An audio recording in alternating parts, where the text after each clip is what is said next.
The nasty side of Pisces could be they'd rather get pissed than do the washing up. Do you know what I mean? Or they won't necessarily empty the bins, but you know, or clean the couch or do anything. Yeah, they'll be sitting there thinking beautiful thoughts in their hovel. So now I'm going to talk a little bit about the sign of Capricorn. I'm going to do Aquarius and Pisces as well. Okay. So Capricorn is a serious, responsible sign, and is very good at achieving and getting things done. And a lesser known side of Capricorn is that they have a very dry sense of humour, and they can be extremely funny actually. A lot of comedians are Capricorns. So they can be very funny by being ironic, kind of throwing something away. But there's another side to this. Capricorn can also be extremely sarcastic. And not funny, right? They probably think it's funny, or when they're putting it out, I don't know, whatever. They can be, and the responsibility and the seriousness of Capricorn can make them rather distant. They're very reserved, so they don't say a great deal necessarily, except on the roll of about something they want to explain. They can be quite unemotional, and actually to the extent of actually being cruel. You know, Capricorn can be cruel. It's a Saturn-ruled sign, and it can be pretty harsh, right? Especially in espousing its very clear ideas about what should and what shouldn't be. You know, what kind of conformist kind of attitude they're taking. They're very, very rule conscious. The rules are very important for Capricorn, and they can take that too far. It can be rigid. It can be even too harsh. They can follow the letter of the law, or even be responsible for creating the letter of the law. It doesn't have to be the law of the land. It might be the law within a company or a law within a family. Okay, so Capricorn is nasty side is not flexible. It is in charge. It is the boss. That's it. Well, we've got two Capricorn-y people at this side of the table, haven't we? We've got Sun and the Moon in Capricorn. So, what do you think about some of that, Madhu? Dry sense of humour, yeah. Sometimes people don't even realise I'm making a joke, and I've actually offended people. I've actually offended people when I've said something in such a dry manner that they think I'm actually telling the truth, because I've got Gemini as well, so I can kind of weave a little story a little bit. Yeah, and serious, yeah.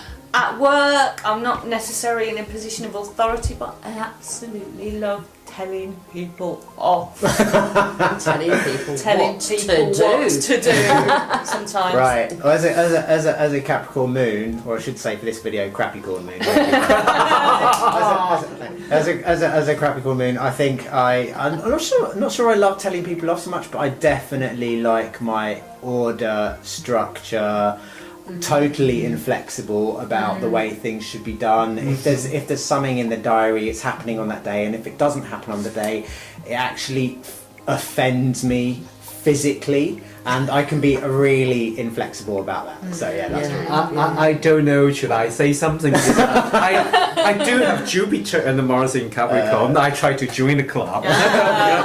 But that's the things I'm going to say. I've got anything in Capricorn. The nasty side, what I feel the nasty side of Capricorn is while you're talking, I suddenly get an idea. The nasty things I can do is outclass for some people. If I don't like them, I try to outclass them. I try to, bring the best or the top better than them. And I try to let them say like, sorry.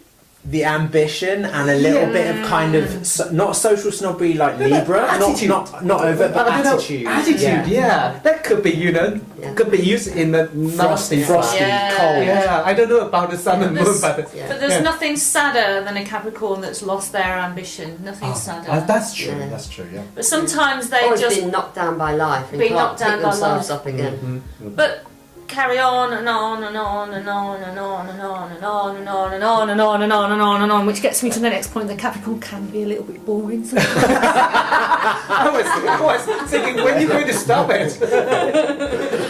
Okay, let's move to the next sign that is also ruled by Saturn, but this sign is also ruled by Uranus. It is in fact Aquarius, yes. Yeah. That's right. And I think the thing that I feel mostly, the thing that I notice mostly on the negative, nasty side of Aquarius is there's an amazing capacity in some situations to be really, really cold and distant.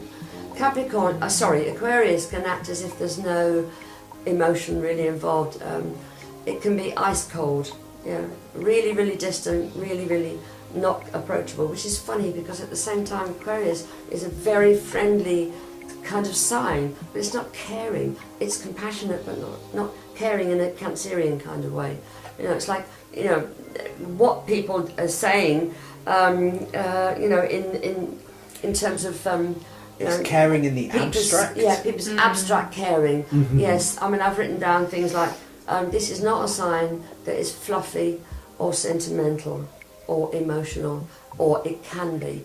It's not personally caring. So it's caring, like it's a caring about society. But you can feel, if you're a friend of an Aquarius, you may feel sometimes completely put to one side because Aquarius is always off looking at the bigger picture and the bigger group and what society is doing and so on. This is a sign that's extremely independent, but can sometimes not recognise your independence or actually push you to one side. It's like Aquarius has its own very clear ideas, and sometimes it's really way off the planet, the things that Aquarius thinks. Sometimes they're just off on some vision, some great planning for the future, and sometimes they kind of forget about the present almost, a bit of stuff about the present, and they're immediately off into where that's going, what can develop out of that. They're sometimes they're years, decades ahead of themselves, right? They're very futuristic, they're always planning ahead.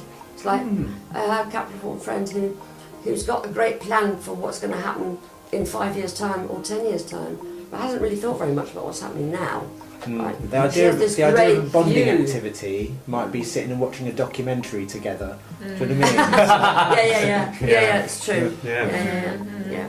Well, what I think, as an Aquarius, Sun in Aquarius, when Sun and Moon in Aquarius. Yeah, Sun and Moon in Aquarius. Right. When Sue started talking about it, I just like kind of saying, oh yes, when you go come in, it's like, oh, how are you? What are you doing now? This and that. Or like, have you heard about news? This and that. This is happening now. Or when I read that on the Facebook, I'm like, oh, my life. This is what I'm eating today. Or we are traveling here. And then when I'm reading that, my mind is like, oh yeah, doing that. Yeah. See, if you don't care about people, what happened when World War III happened? That's a huge big picture. What do you guys think about what Sue was saying about the sort of like the abstract caring but personal distance? Like, can you be quite distant with people you care about?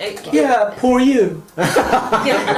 Yeah. In what way? Hug. Text you a hug. That's what. I'm sorry. Text hug. Sometimes you sense this from Aquarius. Sometimes they'll give you a hug, which is just this. Rather than a big sort of watery sign. That's too much for Aquarius. I don't mean it personally. Well, one more thing about Aquarius as well. Yeah. Aquarians believe in equality, and I have Aquarius moon. I genuinely believe in equality, but nasty Aquarius can believe that some people are more equal than others. Some people are more special than others. Aquarius. Because it's the opposite of Leo. Yeah, one other thing. They don't make a big fuss about when things end or when things when it's time to leave. It's time to leave. That's it. They're philosophical about everything. So, come on, get on with it. Yeah. 6 episodes done and finished. Bye. Yes, bye. Time to go. I've got nothing to do now. Right? There's a future to think of, and the future is Aquarius. Yes. Okay, so the last sign, Pisces, sweet Pisces. Such a lovely, caring, beautiful sign, except that it carries this in common with Aquarius, but in a very different way. In that it can be very, very caring and compassionate in a broad sense, but sometimes you can feel unseen as a friend, as a close friend, on an emotional level, because they don't have emotional connect. They can have, of course they can, but sometimes they are just not personally emotional, sensitive or caring, but they're very caring about the world. Sometimes some Pisces seem to love animals or plants more than they love people, right? Because they're easier to deal with. People are just a mess. They're chaotic. Pisces loves quite chaos in some ways. I mean, the problem is that it can get completely lost in chaos, right? So sometimes you just wonder where Pisces has gone. It's almost like they've stepped away. Somewhere they've gone into their own headspace, into their own belief, into their own world. You know, and inside of that, there's an awful lot of creative energy that might be going on.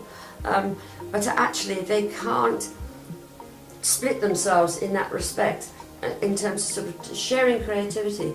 Pisces alone needs to actually be alone to create. You know, it's almost like you know, I need to go inside of myself if I'm a negative Pisces and just not relate to anybody. Also, Really just be speaking inside as a myself. Capricorn moon here, you know, the nasty side of Pisces could be they'd rather get pissed than do the washing up. Do you know what I mean? Or they won't necessarily empty the bins, but you know, or clean the couch or do anything. Yeah, they'll be sitting there thinking beautiful thoughts in their hovel. You know, on the nastiest, darkest, lowest side. They can be so escapist sometimes because they're feeling their feelings and they're caught up in there, and they can also run away from drama. So if there's any emotional upset, rather than deal with it or do something about it, they'll escape from it. They'd escape because, in one sense, in the more negative side of Pisces, they're just really too fine for this world. They don't really belong in it. Too sensitive. In fact, they do live with one foot in another world most of the time anyway, actually. Funny enough, I seem to attract Pisceans. I have a lot of Piscean friends. And I love Pisces, actually. It's hard for me to talk negatively about Pisces because I really like them. But I seem to attract them. And with all my Aquarius and also my Capricorn, we talked about Aquarius can just cut people off. Can't get rid of all the Piscean friends. I really try, but they won't go away.